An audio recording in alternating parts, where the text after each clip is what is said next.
তো আমি জানি যে এই ভিডিও দেখার পর অনেকেই মন্তব্য করবেন, আপু বাগানটি কোথায়, কিভাবে যেতে পারি? আপনি জানেন কি, আমাদের প্রিয় কমলা ফলটি সৃষ্টিকর্তার এক বিস্ময়কর সৃষ্টি। এই কমলা লেবু, পোমেলো এবং ম্যান্ডারিন। এই দুটি ফলের সংমিশ্রণে গঠিত একটি হাইব্রিড ফল। শীতের শুরুতেই কমলা বাজারে কম বেশি আসে এবং বাংলাদেশের প্রেক্ষাপটে যদি বলি, আগে দেখা যেত যে আমরা বাইরে থেকে আগত কমলা ফলই বেশি কিনতাম। তবে বর্তমানে বাংলাদেশের বিভিন্ন অঞ্চলে কমলা চাষ হয় এবং এই কমলা খেতেও কিন্তু বেশ সুস্বাদু। একটি মাঝারি সাইজের কমলায় যে পরিমাণ ভিটামিন সি থাকে তা একজন পূর্ণাঙ্গ মানুষের দৈনন্দিন ভিটামিন সি চাহিদা পূরণ করতে সক্ষম। কমলা একদিকে খেতে যেমন সুস্বাদু, তেমনি এর ফ্লেভারটাও দারুণ। অনেক সময় দেখা যায় বিভিন্ন থেরাপিতে কমলার ফ্লেভার ব্যবহার করা হয়। এসেন্স হিসেবে কমলা বেশ জনপ্রিয় একটি ফ্লেভার। আর তাছাড়া আমরা যারা নারীরা আছি তাদের রূপচর্চার ক্ষেত্রে কমলার খোসাটিও কিন্তু ফ্লেভার নয়।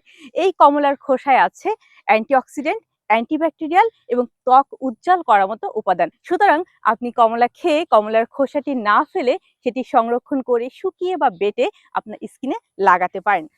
আমরা সাধারণত বাজার থেকে কমলা কিনে খাই, তবে কমলা নিজে হাতে কেটে খাওয়ার যে মজা সেটা যদি উপভোগ করতে চান তাহলে চলে আসতে হবে আমাদের ঝিনাইদহের এই কমলা বাগানে।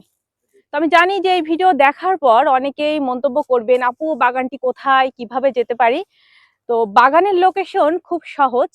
আমাদের ঝিনাইদহের বর্তমানে খুব ভাইরাল একটি জায়গা চা চুমুক। চা চুমুকের পাশেই হচ্ছে কমলা বাগান। আপনার এখান থেকে নিজ হাতে আপনার পছন্দ মতো কমলা পেড়ে সংগ্রহ করতে পারেন।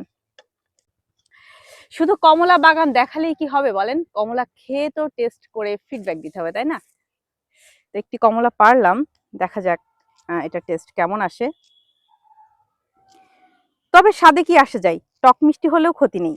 এর যে পুষ্টিগুণ সেটাকে আপনি উপেক্ষা করতে পারবেন না। দেখতে বেশ রসালো লাগছে, আমি খেয়ে দেখব। বিসমিল্লাহ। মাশাআল্লাহ, বেশ মজা তো। আমার কাছে বেশ ভালো লেগেছে। আপনারা চাইলে এখানে আসতে পারেন, খেয়ে দেখতে পারেন।